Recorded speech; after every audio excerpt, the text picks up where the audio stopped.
Bonjour à tous, Sawadee-Cap. À force de voir des étrangers vieillissants se vanter de sortir avec des Thaïlandaises de 30 ans de moins qu'eux, on pourrait finir par penser que ces filles sont prêtes à tout pour se trouver un farang et que finalement, le physique et la personnalité ne comptent pas vraiment pour séduire ici.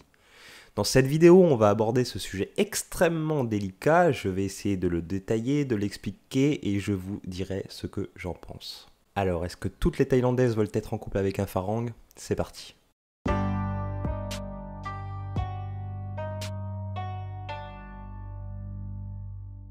Pour comprendre ce phénomène, il va falloir détailler les classes sociales que l'on peut trouver ici. Tout en bas de l'échelle, évidemment, vous avez les pauvres. Je n'aime pas trop ce terme, mais il faut appeler un chat un chat. Ensuite, vous avez la classe moyenne, les smicards.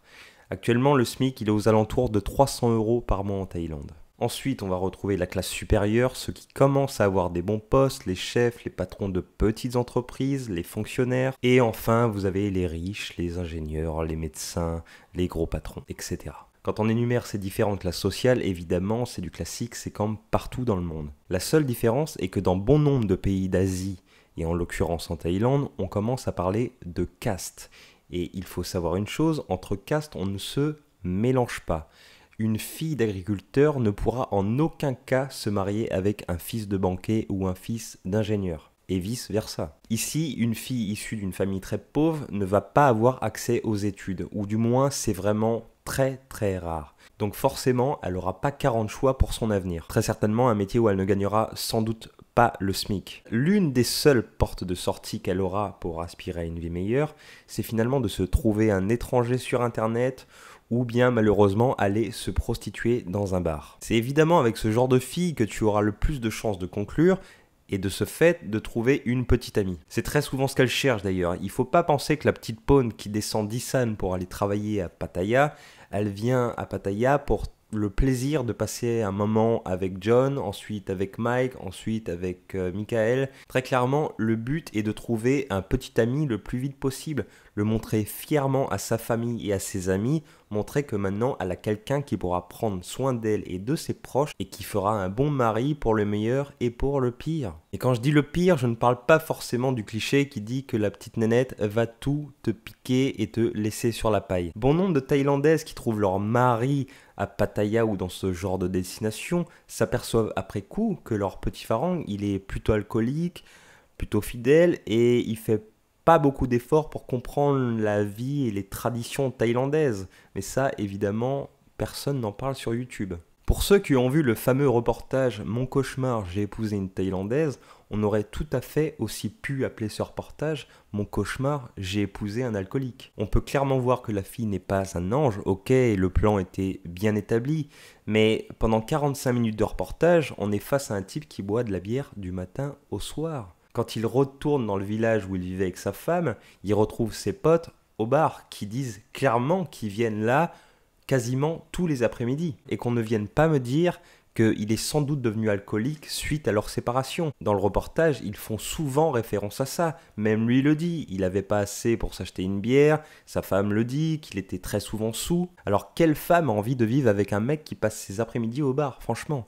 En Europe, une femme ne l'accepterait pas. Pourquoi une Thaïlandaise devrait l'accepter? Petite précision quand même, je ne dis pas que l'histoire de la Thaïlandaise qui va tout piquer n'existe pas, évidemment ça serait manquer de respect à beaucoup d'hommes qui ont tout perdu malheureusement ici. Par contre, je dis seulement qu'on ne connaît pas toute l'histoire. Et malheureusement sur les réseaux sociaux, on accable toujours la fille, mais clairement moi quand je regarde ce genre de reportage, je me pose des questions.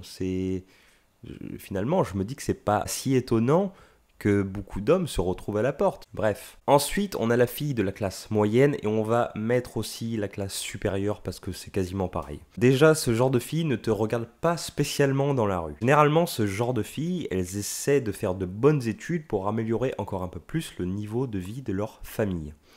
Son objectif dans la vie, c'est de se trouver un très bon job. Pour elle, sortir avec un étranger, c'est un peu comme devenir une fille de bar aux yeux de la société. Pour vous donner un exemple concret, la mère de mon enfant vient justement de cette classe. Je sais très bien qu'au tout début de notre relation, le regard des autres a été très compliqué pour elle. Et de ce fait, compliqué pour moi aussi de la mettre dans cette situation. J'ai le souvenir dans un marché de nuit au tout début de notre relation, au Money Market justement, c'est pas très loin d'ici, à Nonthaburi, toute une tablée de jeunes Thaïlandais nous regardaient en se marrant et en parlant un peu fort. Évidemment, elle m'a expliqué ce qu'ils racontaient, et je vais pas vous faire un dessin, très clairement, voilà, ils étaient en train de se moquer d'elle, comme si c'était une Lady Bar. Et malheureusement, ce genre d'événement n'est pas arrivé qu'une seule fois. Ensuite, l'hôtel où je résidais.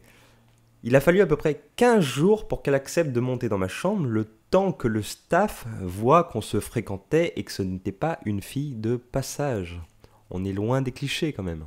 Après quelques mois de relation seulement, et quelques allers-retours entre la France et la Thaïlande, j'ai enfin pu rencontrer ses amis, aller la chercher à la fac et par la suite rencontrer sa famille. Petite précision encore, quand je dis que ce genre de fille ne va pas te regarder dans la rue, évidemment un coup de foudre ça peut arriver, évidemment, comme partout. Moi, mon expérience personnelle, certaines dans la rue me regardent, mais c'est clairement pas en permanence. Mais allez savoir, peut-être que je ne suis pas assez vieux pour plaire à ces jeunes femmes, je ne sais pas. Et enfin, on va trouver les riches. Alors, là, je dirais pas que c'est mission impossible, mais presque. Ici, les riches, ils sont très très riches. Toi, en France, tu roules dans ta Benz, t'as l'impression d'être le roi du pétrole. Ici, un riche, il est en Lamborghini toute neuve. Et il est beau gosse. Et il a 25 ans. Donc même si tu es très riche, une Thaïlandaise n'aura pas vraiment d'intérêt avec un Farang, même s'il est fréqué. Et je pense d'ailleurs que la famille ne l'accepterait pas vraiment pour des raisons culturelles. Et en plus, pour toi, ça a un coût à donner une dot de dingue. Parce que la dot s'adapte à tes finances. Plus tu es riche, plus tu vas donner. Donc, Chokdi. Bien, alors, je vous ai résumé les 3 classes de filles qui pourraient ou pas s'intéresser à un Farang, même si je précise bien, encore une fois, qu'il ne faut pas faire de généralité, tout peut arriver. Bref, passons à la suite.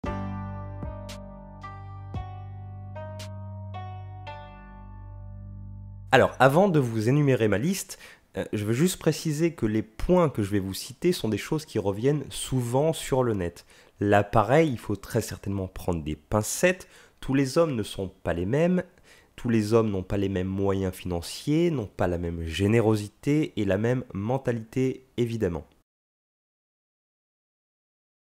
Pour le bas de l'échelle et la classe pauvre, évidemment, c'est l'argent.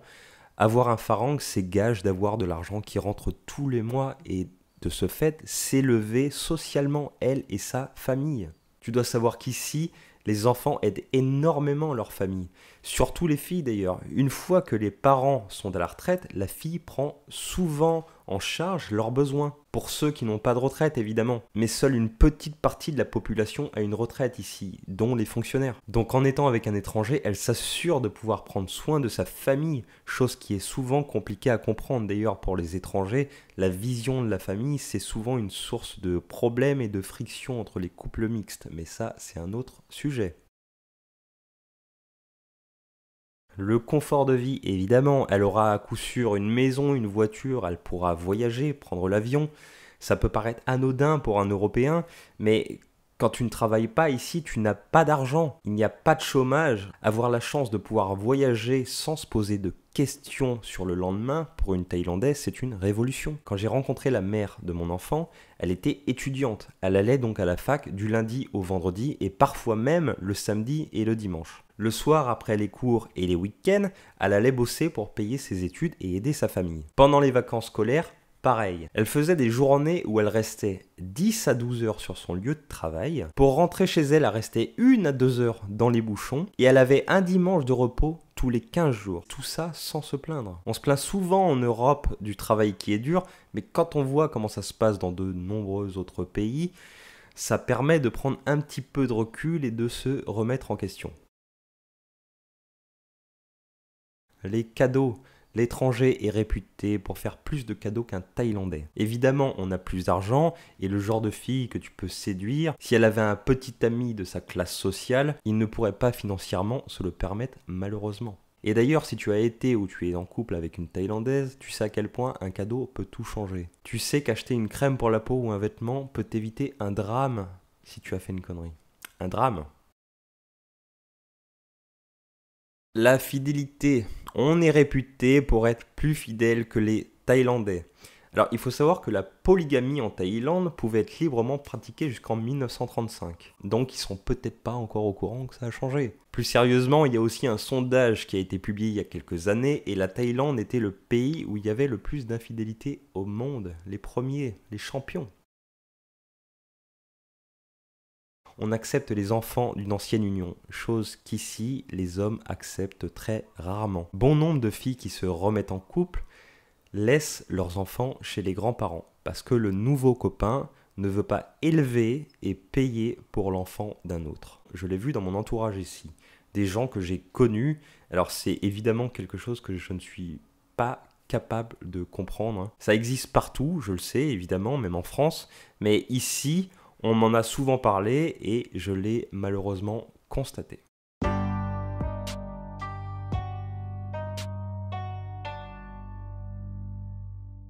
En conclusion, vous l'aurez compris, ce n'est pas si facile que ça de trouver une petite amie durable en Thaïlande comme partout dans le monde. Les beaux sourires et les invitations que l'on peut trouver dans ces quartiers à filles ne représentent absolument pas la réalité d'un étranger en Thaïlande. Et le meilleur conseil que je puisse donner aux curieux est encore de sortir de ces rues flatteuses avec une lady évidemment, mais surtout avec une vraie Thai lady qui saura vous montrer toute la beauté de son pays.